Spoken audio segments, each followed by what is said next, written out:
Paul Brendon എഴുതിയ A search in secret India എന്ന പുസ്തകത്തിലെ റിട്ടൺ ഇൻ ദ സ്റ്റാർസ് എന്ന 12ാമത്തെ അധ്യായത്തിന്റെ അവലോകനമാണ് ഈ വീഡിയോ. കഴിഞ്ഞ വീഡിയോകൾ കണ്ടുകാണുമല്ലോ. നമുക്ക് പുസ്തകത്തിലേക്ക് പോകാം. തിളങ്ങുന്ന വെയിലിൽ ഗംഗാനദിയിൽ ഒരു തോണിയിൽ ഞാൻ ചെറിയൊരു യാത്ര പോകുകയായിരുന്നു. ബോട്ടിന്റെ മുൻഭാഗം ഒരു പാമ്പിന്റെ തല പോലെ കൊത്തിയുണ്ടാക്കിയതായിരുന്നു. ബനാറസിന്റെ നദീതീരം, അതിന്റെ പഴമയുടെ ഭംഗി എന്റെ കണ്ണുകൾക്ക് മുന്നിൽ തെളിഞ്ഞു നിന്നു. 3 പേർ താഴെയിരുന്ന് തോണി തുഴയുന്നു. ഞാൻ ക്യാബിനു മുകളിലിരിക്കുകയാണ്. എന്റെ അരികിൽ ബോംബെയിൽ നിന്നുള്ള ഒരു വ്യാപാരിയിരിക്കുന്നു. അദ്ദേഹം പറഞ്ഞു, ഞാൻ ഈ യാത്ര കഴിഞ്ഞ് ബോംബെയിൽ തിരിച്ചെത്തിയാൽ വ്യാപാരം അവസാനിപ്പിക്കാൻ തീരുമാനിച്ചിരിക്കുകയാണ്. ഏകദേശം ഒരാഴ്ചയായി ഞാൻ അദ്ദേഹത്തെ പരിചയപ്പെട്ടിരിക്കുന്നു. സ്നേഹമുള്ള, സന്തോഷകരമായ സ്വഭാവക്കാരനാണ് അദ്ദേഹം. ഭക്തനായ ഒരു മനുഷ്യൻ, പക്ഷേ കച്ചവടത്തിലും തികഞ്ഞ ബുദ്ധിമാൻ. സുധേബാബു പ്രവചിച്ച പ്രായത്തിൽ തന്നെ ഞാൻ വിരമിക്കുകയാണ്, അദ്ദേഹം പറഞ്ഞു. ആ വാക്കുകൾ എന്റെ ശ്രദ്ധ പിടിച്ചു. സുധേബാബു ആരാണ്? അദ്ദേഹം ബനാറസിലെ ഏറ്റവും മിടുക്കനായ ജ്യോതിഷിയാണ്. ഓ, ഒരു ജ്യോതിഷി മാത്രമോ? ഞാനൊരു നിസ്സംഗതയോടെ മറുപടി പറഞ്ഞു. കാരണം ഇന്ത്യയിൽ പലയിടത്തും ഞാൻ ജ്യോതിഷികളെ കണ്ടിട്ടുണ്ട്. ബോംബെയിലും കൽക്കത്തയിലും ചെറിയ പട്ടണങ്ങളിലും ഇവർ ധാരാളമായി കാണപ്പെടുന്നു. പലരും അഴുക്കുപുരണ്ട പരുക്കൻ രൂപത്തിലുള്ളവരാണ്. കൈപ്പുസ്തകങ്ങളും പഴകിയ പഞ്ചാംഗങ്ങളുമാണ് അവരുടെ ആയുധം. മറ്റുള്ളവരുടെ ഭാഗ്യം പ്രവചിക്കാൻ തിടുക്കപ്പെടുമ്പോഴും സ്വന്തം ജീവിതം പരിതാപകരമായ അവസ്ഥയിലാണ് എന്ന് ഞാൻ പലപ്പോഴും ചിന്തിച്ചിട്ടുണ്ട്. ഒരു ബിസിനസ്സുകാരൻ നക്ഷത്രങ്ങൾ ജീവിതത്തെ നിയന്ത്രിക്കുന്നു എന്ന് വിശ്വസിക്കുന്നത് ശരിയാണോ? പൊതുബുദ്ധി ഒരു നല്ല വഴികാട്ടിയല്ലേ? ഞാൻ ചോദിച്ചു. വ്യാപാരി ഒരു ചിരിയോടെ മറുപടി പറഞ്ഞു. എങ്കിലെന്റെ വിരമിക്കൽ പ്രവചനം എങ്ങനെ ശരിയായി? 41 വയസ്സിൽ ഇങ്ങനൊരു തീരുമാനം ആരൂഹിക്കും? ഒരു യാദൃശ്ചികതയായിരിക്കാം, ഞാൻ പറഞ്ഞു. ശരി, ഒരു കഥ കേൾക്കൂ. കുറേ വർഷങ്ങൾക്ക് മുൻപ് ലാഹോറിൽ ഒരു ജ്യോതിഷിയെ കണ്ടു. അദ്ദേഹത്തിന്റെ ഉപദേശമനുസരിച്ച് ഒരു വലിയ കച്ചവടം തുടങ്ങി. എന്റെ പങ്കാളി അത് അപകടകരമാണ് എന്ന് പറഞ്ഞു വിട്ടുപോയി. ഞാൻ തനിയെ മുന്നോട്ടുപോയി. ആ കച്ചവടം വൻ വിജയമായി. നല്ലൊരു സ്വത്ത് സമ്പാദിച്ചു. ജ്യോതിഷിയുടെ പ്രോത്സാഹനമില്ലായിരുന്നെങ്കിൽ ഞാനും പേടിച്ചു പിന്മാറുമായിരുന്നു. നമ്മുടെ ജീവിതം വിധിയാൽ നിയന്ത്രിക്കപ്പെടുന്നു. ആ വിധി നക്ഷത്രങ്ങളുടെ സ്ഥാനങ്ങളിൽ കാണാം, അദ്ദേഹം ഉറച്ച ശബ്ദത്തിൽ പറഞ്ഞു. ഞാൻ കണ്ട ജ്യോതിഷികൾ മിക്കവരും അജ്ഞരായ ചതിയന്മാരാണ്. അവർ എന്തുപദേശം നൽകാൻ? ഞാൻ തർക്കിച്ചു.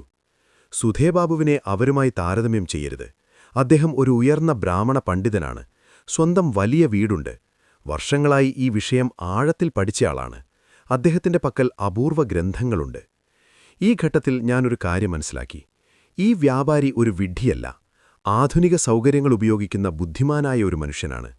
ഞാനൊരു ചെറിയ ക്യാമറ മാത്രം കൊണ്ടു നടക്കുമ്പോൾ അദ്ദേഹത്തിന്റെ കയ്യിൽ ഒരു മികച്ച ക്യാമറയുണ്ട്. അദ്ദേഹത്തിന്റെ ഭൃത്യൻ തെർമോസ് ഫ്ലാസ്കിൽ തടുത്ത പാനീയം നൽകുന്നു. ബോംബെയിൽ ടെലിഫോൺ ഉപയോഗം ഞാൻ ചെയ്യുന്നതിലും കൂടുതൽ അദ്ദേഹം ചെയ്യുന്നു. ഇത്രയും ആധുനിക മനസ്സുള്ള ഒരാൾ ജ്യോതിഷത്തിൽ വിശ്വസിക്കുന്നു. ഇതെന്നെ അത്ഭുതപ്പെടുത്തി. ഒരു കാര്യം ചോദിക്കട്ടെ, ഓരോ മനുഷ്യന്റെ ജീവിതവും ദൂരനക്ഷത്രങ്ങളാൽ നിയന്ത്രിക്കപ്പെടുന്നുവെന്ന് നിങ്ങൾ ശരിക്കും വിശ്വസിക്കുന്നോ? അതെ, അദ്ദേഹം ശാന്തമായി മറുപടി പറഞ്ഞു. ഞാനൊന്ന് തോളുകുലുക്കി. എന്തു പറയണമെന്നറിഞ്ഞില്ല. നിങ്ങളുടെ നാട്ടിലൊരു ചൊല്ലുണ്ടല്ലോ, പുഡിംഗ് കഴിച്ചാൽ മാത്രമേ രുചി അറിയാൻ പറ്റൂവെന്ന്. നിങ്ങൾ തന്നെ സുധേബാബുവിനെ ഒന്ന് പോയി കണ്ടുകൂടെ? നാളെ എന്റെ കൂടെ ഉച്ചഭക്ഷണം കഴിക്കൂ, പിന്നെ അദ്ദേഹത്തിന്റെ അടുത്ത് പോകാം. ശരി, ഞാൻ സമ്മതിക്കുന്നു. ഞാൻ ജ്യോതിഷത്തിൽ വിശ്വസിക്കുന്നില്ല, പക്ഷേ ഒന്ന് പരീക്ഷിക്കാൻ തയ്യാറാണ്. തോണി നദിയിലൂടെ ഒഴുകിക്കൊണ്ടിരുന്നു. വിശാലമായ രാജകൊട്ടാരങ്ങളും പഴയ ക്ഷേത്രങ്ങളും ചെറിയ പൂജാസ്ഥലങ്ങളും വഴിയരികിൽ കടന്നുപോയി. കുളിക്കടവുകൾ തീർത്ഥാടകരാൽ നിറഞ്ഞിരുന്നു. ഞാൻ ഉള്ളിൽ ചിന്തിച്ചു, ശാസ്ത്രം അന്ധവിശ്വാസങ്ങൾക്ക് തടയിടുന്നു, ശരിതന്നെ. പക്ഷേ ശാസ്ത്രീയ മനോഭാവം അന്വേഷണബുദ്ധിയെ തടഞ്ഞുകൂടാ. എന്റെ സഹയാത്രികൻ ഈ വിധിവിശ്വാസത്തിന് തെളിവുകൾ കാണിക്കാൻ ശ്രമിക്കുന്നെങ്കിൽ ഞാൻ തുറന്ന മനസ്സോടെ അത് പരിശോധിക്കും. പിറ്റേന്ന് എന്റെ സുഹൃത്ത് എന്നെ ഒരു ഇടുങ്ങിയ പഴയ തെരുവിലൂടെ നടത്തിച്ചു. പരന്ന മേൽക്കൂരകളുള്ള വീടുകൾ ഇരുവശത്തും നിരന്നു. ഒടുവിൽ ഞങ്ങളൊരു പഴക്കം ചെന്ന കല്ലുകൊണ്ട് നിർമ്മിച്ച വലിയ കെട്ടിടത്തിനു മുന്നിൽ നിന്നു. ഇരുണ്ട താഴ്ന്ന മേൽക്കൂരയുള്ള ഒരിടനാഴിയിലൂടെ കടന്ന് ഞങ്ങളൊരാളൊതുക്കമുള്ള അകത്തെ മുറ്റത്തേക്കിറങ്ങി. ആ മുറ്റത്തിനു ചുറ്റുമായാണ് വീട് പണിതിരിക്കുന്നത്. ഒരു ചങ്ങലയിൽ കെട്ടിയ നായ ഞങ്ങളെ കണ്ട് ഉഗ്രമായി കുരച്ചു. വരാന്തയിൽ നിരനിരയായി വലിയ ചട്ടികളിൽ ഉഷ്ണമേഖലാ സസ്യങ്ങൾ നിൽക്കുന്നു. ഞാനൊരു ഇരുണ്ട മുറിയിൽ കടന്നു. വാതിൽക്കൽ തകർന്ന കല്ലുകളുള്ളതിനാൽ ഏതാണ്ട് തടഞ്ഞു വീഴുമായിരുന്നു. നിലത്തങ്ങിങ്ങ് മണ്ണ് വിതറിക്കിടക്കുന്നു. ജ്യോതിഷി നക്ഷത്രപഠനത്തിന് ഇടവേള കിട്ടുമ്പോൾ ചെടി വളർത്തൽ ഒരു വിനോദമായി ആസ്വദിക്കുന്നുണ്ടാവും എന്ന് ഞാൻ മനസ്സിൽ ചിന്തിച്ചു. എന്റെ സഹയാത്രികൻ ഉച്ചത്തിൽ ജ്യോതിഷിയെ വിളിച്ചു. ആ ശബ്ദം പഴക്കം ചെന്ന ചുവരുകളിൽ മുഴങ്ങി. നായയുടെ കുരയും ഞങ്ങളുടെ വിളിയും ചേർന്ന് ആ നിശബ്ദ കെട്ടിടത്തെ ഒന്നുണർത്തി. ഞങ്ങൾ വെറുതെ വന്നതാണോ എന്ന് ഞാൻ സംശയിക്കാൻ തുടങ്ങിയ നേരത്ത് മുകൾ നിലയിൽ നിന്നൊരു ചലനശബ്ദം കേട്ടു. കുറച്ചുകഴിഞ്ഞ് ഇഴഞ്ഞു നടക്കുന്ന കാൽപ്പെരുമാറ്റം അടുത്തുവന്നു. വാതിൽക്കൽ ഒരു മെലിഞ്ഞ മനുഷ്യൻ പ്രത്യക്ഷപ്പെട്ടു. ഒരു കൈയിൽ മെഴുകുതിരി, മറ്റേ കൈയിൽ താക്കോൽ കൂട്ടം. ഒരു ചെറിയ സംഭാഷണത്തിനു ശേഷം ജ്യോതിഷി മറ്റൊരു വാതിൽ തുറന്നു. കനത്ത തിരശീലകൾ ഒതുക്കി ഉയർന്ന ജനാലകൾ തുറന്നു. പ്രകാശം അകത്തേക്ക് ഒഴുകിക്കടന്നു. ആ വെളിച്ചത്തിൽ ജ്യോതിഷിയുടെ മുഖം ആദ്യമായി വ്യക്തമായി കണ്ടു. ഞാനൊന്ന് ഞെട്ടി. ജീവനുള്ളൊരു മനുഷ്യനേക്കാൾ ഒരു ആത്മരൂപത്തോട് അദ്ദേഹം സാദൃശ്യപ്പെട്ടു. അത്രമേൽ ചിന്താഭാരം ചുമന്ന ക്ഷയിച്ച ഒരു മുഖം ഞാൻ അതുവരെ കണ്ടിട്ടില്ലായിരുന്നു. മരണത്തെ അനുസ്മരിപ്പിക്കുന്ന വിളർച്ച, അത്ഭുതകരമാം വിധം മെലിഞ്ഞ ശരീരം, ഭൂമിക്ക് അന്യമെന്ന് തോന്നിക്കുന്ന പതിഞ്ഞ ചലനങ്ങൾ. കണ്ണുകളിലെ വെള്ളഭാഗം പ്രകടമായി കാണിക്കുന്നതിനാൽ കറുത്ത കൃഷ്ണമണിയും അതും ചേർന്ന് ഒരസ്വസ്ഥജനകമായ ഭാവം സൃഷ്ടിച്ചു. അദ്ദേഹം പേപ്പറുകൾ നിറഞ്ഞ ഒരു വലിയ മേശയ്ക്ക് മുന്നിലിരുന്നു. ഇംഗ്ലീഷ് ഭേദപ്പെട്ട നിലയിൽ സംസാരിക്കാൻ കഴിയും. പക്ഷേ ഒരു മൂന്നാം വ്യക്തി ഇടനിലക്കാരനില്ലാതെ നേരിട്ട് സംസാരിക്കാൻ കുറച്ച് ബുദ്ധിമുട്ടേണ്ടി വന്നു. ഞാനൊരു അന്വേഷകനായാണിവിടെ വന്നിരിക്കുന്നത്, വിശ്വാസിയായല്ല. ഞാൻ തുടങ്ങി. അദ്ദേഹം മെലിഞ്ഞ തല ഒന്ന് കുനിച്ചു. ശരി, ഞാൻ നിങ്ങളുടെ ജാതകം തയ്യാറാക്കാം. പിന്നെ നിങ്ങൾ തന്നെ പറയണം തൃപ്തിയായോ എന്ന്. പ്രതിഫലമെത്ര? നിശ്ചിതമായ ഒരു തുകയില്ല. ഉന്നതസ്ഥാനത്തുള്ള ചിലർ 60 രൂപ തരും, മറ്റു ചിലർ 20 രൂപ. തുക നിങ്ങൾ തീരുമാനിക്കൂ. ഭാവിയിലേക്ക് കടക്കുന്നതിനു മുൻപ് ഭൂതകാലം ശരിയായി പറയാൻ കഴിയുന്നോ എന്ന് ആദ്യം പരീക്ഷിക്കണമെന്ന് ഞാൻ വ്യക്തമാക്കി. അദ്ദേഹം സമ്മതിച്ചു. ജനനത്തീയതി ഉപയോഗിച്ച് കുറേ നേരം കണക്കുകൂട്ടലുകൾ നടത്തി. പിന്നെ കസേരയ്ക്ക് പിറകിൽ ഇരുമ്പും മഞ്ഞനിറം പിടിച്ച ഒരു കൂട്ടം കടലാസുകൾക്കും ഓലകൊണ്ടുള്ള കൈയെഴുത്തുപ്രതികൾക്കുമിടയിൽ തിരഞ്ഞ് ദീർഘചതുരാകൃതിയിലുള്ള പഴക്കം ചെന്ന ചെറിയ ഓലത്തകിടുകളുടെ ഒരു കെട്ടെടുത്തു. ഒരു കടലാസിൽ ഒരു വിചിത്ര ചിത്രം വരച്ചു. ഇത് നിങ്ങൾ ജനിച്ച നേരത്തെ ആകാശചിത്രമാണ്. ഈ സംസ്കൃത ഗ്രന്ഥങ്ങൾ ഈ ചിത്രത്തിന്റെ ഓരോ ഭാഗത്തിന്റെയും അർത്ഥം വിശദീകരിക്കുന്നു. ഇനി ഞാൻ നക്ഷത്രങ്ങൾ എന്തു പറയുന്നു എന്ന് പറഞ്ഞുതരാം. നിങ്ങൾ പടിഞ്ഞാറൻ നാടുകളിൽ നിന്നുള്ള ഒരെഴുത്തുകാരനാണ് അല്ലേ? ഞാൻ തലകുലുക്കി. അദ്ദേഹം തുടർന്ന് എന്റെ ബാല്യകാലത്തെക്കുറിച്ചും ജീവിതത്തിലെ ചില സംഭവങ്ങളെക്കുറിച്ചും ക്രമത്തിൽ പറഞ്ഞു. ആകെ 7 പ്രധാന കാര്യങ്ങൾ. അതിൽ 5 ഏതാണ്ട് ശരിയായിരുന്നു, 2 തെറ്റായിരുന്നു. ഈ മനുഷ്യൻ ബോധപൂർവം ചതിക്കാൻ ശ്രമിക്കുന്നയാളല്ല എന്നെനിക്കുറപ്പായി. 75% കൃത്യത ആദ്യ പരീക്ഷണത്തിൽ തന്നെ ഹൈന്ദവ ജ്യോതിഷം ഗൗരവമായി പഠിക്കേണ്ടതാണ് എന്ന് സൂചിപ്പിക്കുന്നു. അതേസമയം ഇത് തികഞ്ഞ ഒരു കൃത്യശാസ്ത്രമല്ല എന്നും വ്യക്തമായി. പിന്നെ അദ്ദേഹം എന്റെ സ്വഭാവഗുണങ്ങൾ ഒരു നല്ല തോതിൽ ശരിയായി വിവരിച്ചു. ഞാൻ ഏർപ്പെടുന്ന തൊഴിൽ എന്റെ മാനസിക കഴിവുകൾക്ക് അനുയോജ്യമാണ് എന്നും പറഞ്ഞു. പിന്നെ ഭാവിയിലേക്ക് തിരിഞ്ഞു. ലോകം നിങ്ങളുടെ വീടാകും. ദൂരദൂരം സഞ്ചരിക്കും. എങ്കിലും എപ്പോഴും തൂലിക കയ്യിലുണ്ടാകും. എഴുത്തുജോലി തുടർന്നുകൊണ്ടിരിക്കും. ഭാവി പ്രവചനങ്ങൾ ഉടൻ പരിശോധിക്കാൻ കഴിയാത്തതിനാൽ ഞാൻ അവ മനസ്സിൽ സൂക്ഷിച്ചു. പ്രവചിക്കപ്പെട്ടവയിലൊന്ന് ഞാൻ ആ നിമിഷം അസംഭവം എന്ന് തള്ളിക്കളഞ്ഞത് പിന്നീട് സത്യമായി. മറ്റൊന്ന് അദ്ദേഹം പറഞ്ഞ തീയതിക്ക് നടന്നില്ല. ബാക്കിയുള്ളവ കാലത്തിന്റെ ഉത്തരം കാത്തിരിക്കുന്നു. നിങ്ങൾ തൃപ്തനാണോ എന്നൊടുവിൽ അദ്ദേഹം ചോദിച്ചു. 40 വർഷത്തെ ജീവിതത്തെ ഒരു നല്ല തോതിൽ വിവരിച്ചത്, എന്റെ മനസ്സിന്റെ സ്വഭാവം ഏകദേശം ശരിയായി ചിത്രീകരിച്ചത്, ഇതെല്ലാം ഞാൻ വിമർശിക്കാൻ തയ്യാറെടുത്തുകൊണ്ടുവന്ന വാക്കുകളെ ഉള്ളിൽ തന്നെ അടക്കി നിർത്തി. ഇത് കേവലം ഊഹം മാത്രമാണോ? ഞാൻ സ്വയം ചോദിക്കാൻ ശ്രമിച്ചു. എന്നാൽ സത്യം പറഞ്ഞാൽ ആ പ്രവചനങ്ങൾ എന്നെ ആഴത്തിൽ സ്പർശിച്ചു. കാലം മാത്രമേ ഉത്തരം പറയൂ. ജനാലക്കരികിൽ ചെന്ന് ഞാൻ നിന്നു. കയ്യിലെ വെള്ളി രൂപാ നാണയങ്ങൾ ശബ്ദിപ്പിച്ചുകൊണ്ട് ആലോചിച്ചു. വിധിയെക്കുറിച്ചുള്ള പടിഞ്ഞാറൻ ധാരണകൾ ഇളകാൻ തുടങ്ങുകയാണോ? തിരിച്ചു ചെന്ന് ഞാൻ ജ്യോതിഷിയോട് ചോദിച്ചു, ഇത്ര ദൂരെയുള്ള നക്ഷത്രങ്ങൾ മനുഷ്യന്റെ ജീവിതത്തെ സ്വാധീനിക്കുമെന്നത് എങ്ങനെ സാധ്യം? അദ്ദേഹം ശാന്തമായി മറുപടി പറഞ്ഞു. ദൂരെ ചന്ദ്രൻ കടലിന്റെ വേലിയേട്ടത്തെ നിയന്ത്രിക്കുന്നില്ലേ? ചന്ദ്രചക്രമനുസരിച്ച് ഒരു സ്ത്രീയുടെ ശരീരത്തിൽ മാറ്റമുണ്ടാകുന്നില്ലേ? ശരിതന്നെ. പക്ഷെ അതൊക്കെ ഒരു കാര്യം. ജ്യോതിഷത്തിന്റെ വാദം അതിലും ഉയർന്നതല്ലേ? വ്യാഴം അല്ലെങ്കിൽ ചൊവ്വ ഞാൻ കപ്പൽ ദുരന്തത്തിൽപ്പെടുന്നതിൽ എന്തു ഉത്കണ്ഠ കാണിക്കാൻ?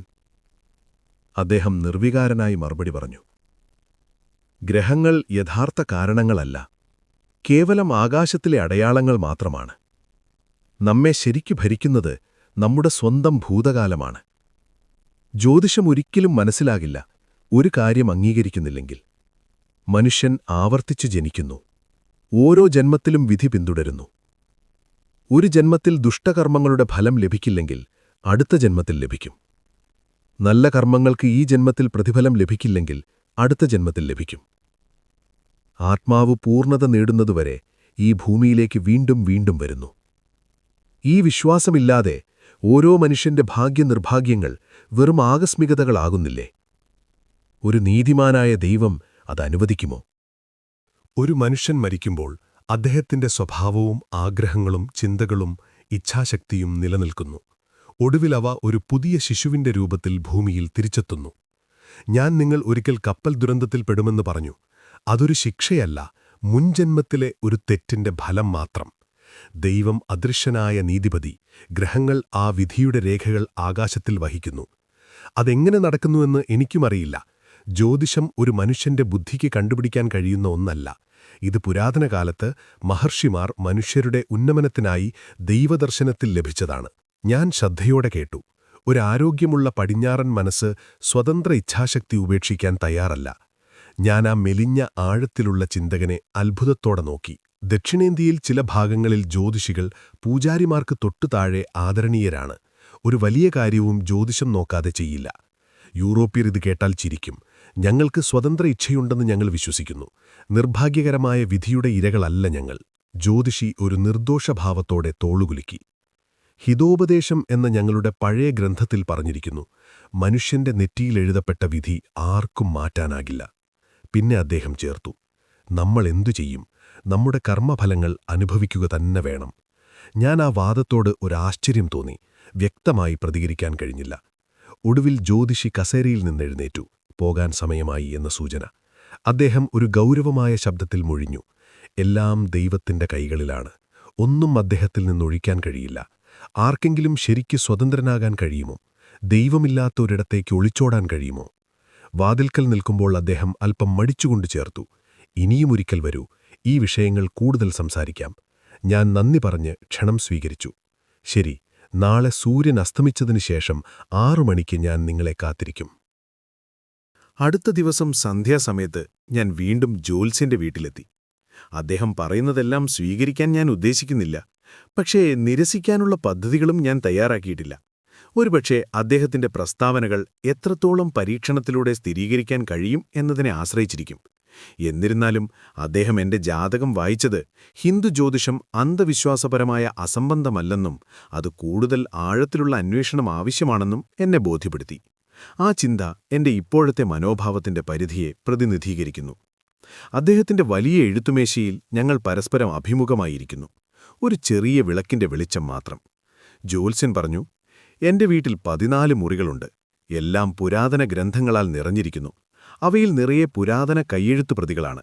അവയിൽ ഭൂരിഭാഗവും സംസ്കൃതത്തിലാണ് എഴുതിയിരിക്കുന്നത്. തൂക്കുവിളക്കെടുത്ത് അദ്ദേഹം എന്നെ അകത്തേക്ക് കൊണ്ടുപോയി. എല്ലായിടത്തും പഴയ പുസ്തകങ്ങൾ, താളോല രേഖകൾ, കയ്യെഴുത്ത് ഗ്രന്ഥങ്ങൾ, അറിവിന്റെ ഒരു വലിയ സമാഹാരം. അദ്ദേഹം പറഞ്ഞു, എന്റെ പണമെല്ലാം ഈ പുസ്തകങ്ങൾക്കായി ചെലവായി. അതിനാൽ ഇപ്പോൾ ഞാൻ ദരിദ്രൻ. ഞാൻ ചോദിച്ചു, നിങ്ങളൊരു തത്വചിന്തകനുമാണോ? അദ്ദേഹം ചിരിച്ചുകൊണ്ട് പറഞ്ഞു, ഒരു നല്ല തത്വചിന്തകനല്ലെങ്കിൽ ഒരു നല്ല ജ്യോതിഷനാകാൻ കഴിയില്ല. ഞാൻ ശ്രദ്ധിച്ചു, അദ്ദേഹം വളരെ ക്ഷീണിതനാണ്. ജ്യോത്സ്യൻ പറഞ്ഞു, ഞാൻ 6 ദിവസമായി ഭക്ഷണം കഴിച്ചിട്ടില്ല. അദ്ദേഹത്തിന്റെ പാചകക്കാരി അസുഖത്തിലാണ്. മറ്റൊരാളെ സ്വീകരിക്കാൻ അദ്ദേഹം തയ്യാറല്ല. താഴ്ന്ന ജാതിക്കാർ ഭക്ഷണം പാകം ചെയ്താൽ ഞാൻ കഴിക്കാറില്ല. അദ്ദേഹം കൂടുതൽ വിശദീകരിച്ചു, ഓരോ മനുഷ്യനും ഒരു ശക്തി പുറപ്പെടുവിക്കും. അത് ഭക്ഷണത്തിലേക്കും പോകും. തെറ്റായ വ്യക്തിയുടെ ശക്തി ശരീരത്തെ ബാധിക്കും. ഞാൻ പറഞ്ഞു, എന്തൊരു വിചിത്രമായ സിദ്ധാന്തമാണിത്. ഞാൻ വിഷയം മാറ്റിക്കൊണ്ട് ചോദിച്ചു, നിങ്ങൾ എത്ര കാലമായി ഒരു ജ്യോതിഷിയാണ്? 19 വർഷമായി. എന്റെ വിവാഹത്തിനു ശേഷമാണ് ഞാൻ ഈ തൊഴിൽ ഏറ്റെടുത്തത്. അദ്ദേഹം തന്റെ കഥ പറഞ്ഞു. ചെറുപ്പത്തിൽ അറിവിനായി പ്രാർത്ഥിച്ചു. പഠനത്തിൽ മുഴുകി. എപ്പോഴും അറിവ് നേടണമെന്ന ചിന്തകൊണ്ട് പുസ്തകവായനയിൽ മാത്രം ശ്രദ്ധ കേന്ദ്രീകരിച്ചു. പകലും രാത്രിയിലും പുസ്തകം വായിച്ചുകൊണ്ടിരുന്നു. അങ്ങനെ കുടുംബക്കാർ വിവാഹം നടത്തി. വിവാഹിതരായി കുറച്ചു ദിവസങ്ങൾക്ക് ശേഷം എന്റെ ഭാര്യ എന്നോട് ദേഷ്യപ്പെട്ടു പറഞ്ഞു, ഞാനൊരു മനുഷ്യ പുസ്തകത്തെ വിവാഹം കഴിച്ചു. 8-ാം ദിവസം അവൾ ഞങ്ങളുടെ വണ്ടി ഓടിച്ചിരുന്ന ആളോടൊപ്പം ഒളിച്ചോടി. കുറച്ചു കഴിഞ്ഞപ്പോൾ ഞാൻ ഞെട്ടലിൽ നിന്ന് കരകയറി. അദ്ദേഹം തുടരുന്നു. അതിനുശേഷം മുഴുവൻ ശ്രദ്ധ പഠനത്തിലേക്ക് തിരിച്ചു. ജ്യോതിഷത്തിലും ആത്മീയതയിലും ആഴത്തിൽ പ്രവേശിച്ചു. അദ്ദേഹം പറഞ്ഞു, ഞാൻ പഠിക്കുന്നത് ബ്രഹ്മചിന്ത എന്ന ഗ്രന്ഥമാണ്. ഇത് ദൈവജ്ഞാനം, യോഗ, ജ്യോതിഷം, മരണാനന്തര ജീവിതം തുടങ്ങിയ വളരെ ആഴമുള്ള വിഷയങ്ങളടങ്ങിയ പുസ്തകമാണ്. ഈ ഗ്രന്ഥം ടിബറ്റിൽ നിന്നാണ് കൊണ്ടുവന്നത്. വളരെ രഹസ്യമായി സൂക്ഷിക്കപ്പെട്ടിരിക്കുന്നു. അദ്ദേഹം എന്റെ ജാതകം നോക്കി പറഞ്ഞു, താങ്കൾക്ക് യോഗയിൽ വലിയ താൽപ്പര്യമുണ്ടാകും. മഹർഷിമാർ താങ്കളെ സഹായിക്കും. അദ്ദേഹം പറഞ്ഞു, ഞാൻ താങ്കളെ പഠിപ്പിക്കാൻ തയ്യാറാണ്. ഞാൻ അമ്പരന്നു. അദ്ദേഹം പറഞ്ഞു, ഈ മാർഗം പിന്തുടർന്നാൽ ആത്മാവ് തന്നെയാണ് നിന്റെ ഗുരു. ദൈവം തന്നെയാണ് യഥാർത്ഥ ഗുരു. മനുഷ്യൻ തന്റെ ഉള്ളിലെ ആത്മാവിനെ ആശ്രയിക്കണം. അദ്ദേഹം പറഞ്ഞു, ഞാനിനി എന്റെ ജാതകം നോക്കാറില്ല. എന്റെ ജീവിതം ദൈവത്തിനു വിട്ടു. ഓരോ സന്ധ്യയിലും ഞാൻ ആ ജ്യോതിഷിയുടെ വീട്ടിലേക്ക് പോകാൻ തുടങ്ങി. അവിടെ ജ്യോതിഷി എന്നെ ബ്രഹ്മചിന്ത എന്ന രഹസ്യ യോഗമാർഗത്തിലേക്ക് പരിചയപ്പെടുത്തി. മങ്ങിയ വിളക്കിന്റെ വെളിച്ചത്തിൽ അദ്ദേഹത്തിന്റെ ശാന്തമായ മുഖം കാണുമ്പോൾ ഒരു വിചിത്രമായ ആത്മീയ അന്തരീക്ഷം അനുഭവപ്പെട്ടു. ശ്രദ്ധേയമായ കാര്യമെന്തെന്നാൽ അദ്ദേഹം ഒരിക്കലും ഞാൻ ഗുരുവാണ് എന്ന നിലപാട് സ്വീകരിച്ചില്ല. എപ്പോഴും വിനയത്തോടെ പറയുമായിരുന്നു, ഈ ബ്രഹ്മചിന്തയിൽ പറയുന്നതിങ്ങനെയാണ്. ഒരു ദിവസം ഞാൻ ചോദിച്ചു, ഈ മാർഗത്തിന്റെ അന്തിമ ലക്ഷ്യമെന്താണ്? അദ്ദേഹം മറുപടി നൽകി, മനുഷ്യനൊരാത്മാവാണ് എന്ന് നേരിട്ട് അനുഭവിക്കുന്ന അവസ്ഥയിലെത്തുക. അതൊരാഴമുള്ള ധ്യാനാവസ്ഥയാണ്. അദ്ദേഹം വിശദീകരിച്ചു, ആ അവസ്ഥയിലെത്തുമ്പോൾ പുറം ലോകം മറഞ്ഞുപോകും. ചിന്തകൾ ശാന്തമാകും. ഉള്ളിലൊരു ശൂന്യതയുണ്ടാകും. ആ ശൂന്യതയിൽ ആത്മശക്തി നിറയും. അപ്പോൾ ആനന്ദം, സമാധാനം, ശക്തി എന്നിവയെല്ലാം ഒരുമിച്ച് അനുഭവപ്പെടും. ഞാൻ ചോദിച്ചു, ഇത് സ്വയം സൃഷ്ടിച്ച ഒരു ഭ്രമമല്ലേ? അദ്ദേഹം ചിരിച്ചുകൊണ്ട് പറഞ്ഞു, ഒരമ്മ കുഞ്ഞിനെ പ്രസവിക്കുമ്പോൾ അത് സത്യമാണോ എന്നവൾ സംശയിക്കുമോ? അതുപോലെ ആത്മീയ അനുഭവം ഒരിക്കൽ വന്നാൽ അതിനെ നിഷേധിക്കാൻ കഴിയില്ല. ഈ അനുഭവം ജീവിതത്തെ മുഴുവനായി മാറ്റും. അത് മറക്കാനാകാത്ത അനുഭവമാണ്. അദ്ദേഹം പറഞ്ഞു, ഈ അവസ്ഥയിൽ ശരീരം നിശ്ചലമാകും. ശ്വാസം പോലും നിൽക്കും. പുറത്തുനിന്ന് നോക്കുമ്പോൾ മരിച്ചതുപോലെ തോന്നും. ഞാൻ ചോദിച്ചു, ഇത് അപകടകരമാണോ?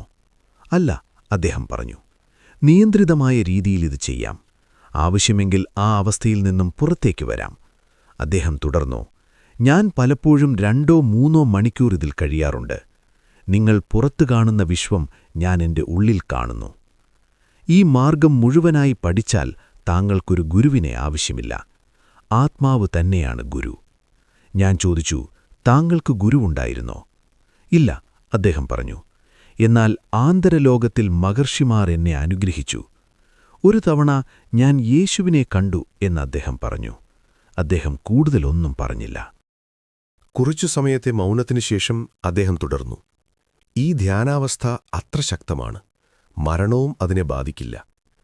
ഹിമാലയൻ ഗുഹകളിൽ താമസിക്കുന്ന ചില യോഗികൾ ആഴത്തിലുള്ള ധ്യാനത്തിൽ പ്രവേശിക്കുന്നു.